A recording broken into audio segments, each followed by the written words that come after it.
حضور نبی کریم صلی اللہ علیہ وآلہ وسلم مسجد نبوی میں تشریف فرما تھے۔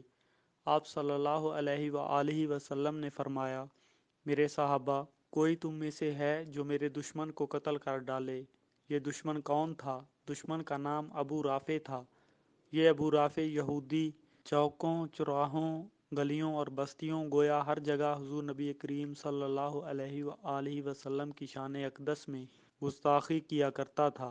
جب حضور نبی کریم صلی اللہ علیہ وآلہ وسلم کو اس کی خبر پہنچی تو آپ صلی اللہ علیہ وآلہ وسلم نے صحابہ سے فرمایا کہ تم میں سے کوئی ایسا ہے جو ابو رافع کو قتل کر کے جنت حاصل کرے؟ ہر صحابی کے دل میں خواہش تھی کہ اس گستاخ کو جہنم واصل کر کے جنت حاصل کرے۔ مسجد نبوی کے کونے میں ایک صحابی جن کا نام عبداللہ بن ابی عتیق جو کہ نابینا تھے بیٹھے ہوئے تھے۔ اللہ تعالیٰ کے حضور سجدے میں گر جاتے ہیں اور عرض کرتے ہیں کہ اے اللہ، میں جنگ بدر، احد اور خیبر میں نہ جا سکا کیونکہ میں نابینا ہوں۔ اس کا مجھے بہت افسوس ہے۔ اے اللہ، مجھے رسول اللہ صلی اللہ علیہ وآلہ وسلم کے اس دشمن کو جہنم واصل کر کے جنت کا ٹکٹ حاصل کرنے کی سعادت نصیب فرما۔ حضرت عبداللہ بن ابی عتیق کی یہ دعا قبول ہوتی ہے اور وہ مسجد سے گھر چلے گئے اور ایک خنجر لیا اور اپنی قمیض میں چھپا لیا اور ابو رافع کی تلاش میں نکل کھڑے ہوئے۔ اور جب ابو رافع کے محل کے دروازے پر پہنچے تو وہاں دربان کھڑا تھا۔ اس سے پوچھا کہ ابو رافع کہاں ہے؟ میں اس سے ملنا چاہتا ہوں۔ دربان نے سوچا کہ یہ نابینا کوئی سوالی ہے اور ابو رافع سے کوئی سوال کرے گا۔ اس دربان نے حضرت عبداللہ بن ابی عتیق کو اندر جانے کی اجازت دے دی۔ آپ اس کے محل میں جا کر ایک کونے میں بیٹھ گئے اور انتظار کرنے لگے۔ شام ہو چکی تھی لیکن ابو رافع نہیں آیا تھا۔ حضرت عبداللہ بن ابی عتیق نے دربار کے کسی شخص سے پوچھا کہ سردار کب آئے گا؟ پتہ چلا کہ رات کو آئے گا۔ چنانچہ سردار عشاء کے وقت آ گیا۔ حضرت عبداللہ بن ابی عتیق نے پوچھا کہ اب سردار کیا کر رہا ہے؟ تو انہوں نے بتایا کہ اب وہ شطرنج کھیلے گا اور اس کے بعد آرام کرے گا۔ حضرت عبداللہ بن ابی عتیق مکان کے بالا خانے پر چڑھ گئے جہاں سردار شطرنج کھیل رہا تھا۔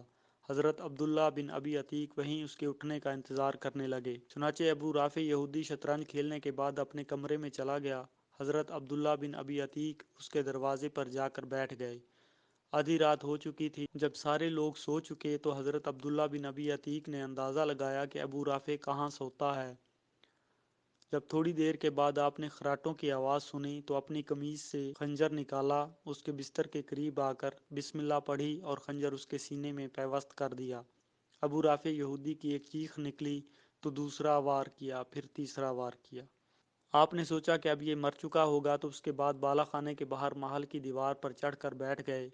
تو دل میں خیال آیا کہ شاید نبی کریم صلی اللہ علیہ وآلہ وسلم کا دشمن زندہ بچ گیا ہو اور مجھے جنت نہ ملے۔ یہ سوچ کر آپ محل کی دیوار پر بیٹھ کر انتظار کرنے لگے کہ جب تک محل سے آواز نہیں آئے گی کہ ابو رافع جہنم واصل ہو چکا ہے تو میں دیوار سے نیچے نہیں اتروں گا۔ تھوڑی دیر گزری تو ایک آدمی نے شور مچایا کہ ہمارا سردار ابو رافع قتل ہو چکا ہے۔ تو حضرت عبداللہ بن ابی عتیق نے دیوار سے چھلانگ لگا دی جس سے ان کی ٹانگ ٹوٹ گئی، لیکن آپ ٹوٹی ہوئی ٹانگ کے ساتھ مدینہ کی طرف روانہ ہو گئے اور فجر کی نماز کے قریب مسجد نبوی میں پہنچ گئے اور وضو کر کے اسی جگہ بیٹھ گئے جس جگہ گزشتہ روز اللہ تعالیٰ سے دعا مانگی تھی، اور 2 نفل شکرانے کے ادا کیے کہ اللہ تعالیٰ نے مجھے گستاخ رسول کو جہنم واصل کرنے کی سعادت بخشی۔ نماز کے بعد رسول اللہ صلی اللہ علیہ وآلہ وسلم مصلی پر تشریف فرما تھے کہ جبریل امین وحی لے کر دربار رسالت میں حاضر ہوئے اور عرض کی کہ اے اللہ کے رسول صلی اللہ علیہ وآلہ وسلم، آج رات آپ صلی اللہ علیہ وآلہ وسلم کا دشمن جہنم واصل کر دیا گیا ہے، اور قتل کرنے والے وہ کونے میں بیٹھے آپ کے نابینا صحابی عبداللہ بن ابی عتیق ہیں جنہوں نے اسے قتل کر کے جنت حاصل کر لی ہے۔ تو آپ صلی اللہ علیہ وآلہ وسلم نے صحابہ کرام کو مخاطب کر کے فرمایا کہ لوگوں، عبداللہ بن ابی عتیق پر جنت واجب ہو چکی ہے۔ پھر نبی کریم صلی اللہ علیہ وآلہ وسلم نے حضرت عبداللہ بن ابی عتیق کو بلایا تو پوچھا کہ اے عبداللہ، کیا تو نے قتل کیا ہے؟ تو انہوں نے عرض کی یا رسول اللہ صلی اللہ علیہ وآلہ وسلم، اللہ کریم نے میری دعا قبول فرمائی اور مجھے یہ سعادت بخشی۔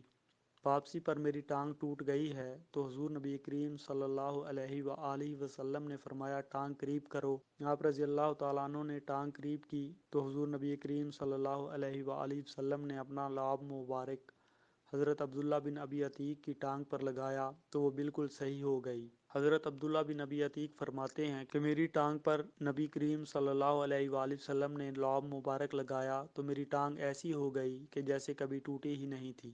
دوستو اگر ویڈیو پسند آئی تو برائے مہربانی لائک کریں اور مزید ویڈیوز کے لیے ہمارا چینل سبسکرائب کریں۔ شکریہ۔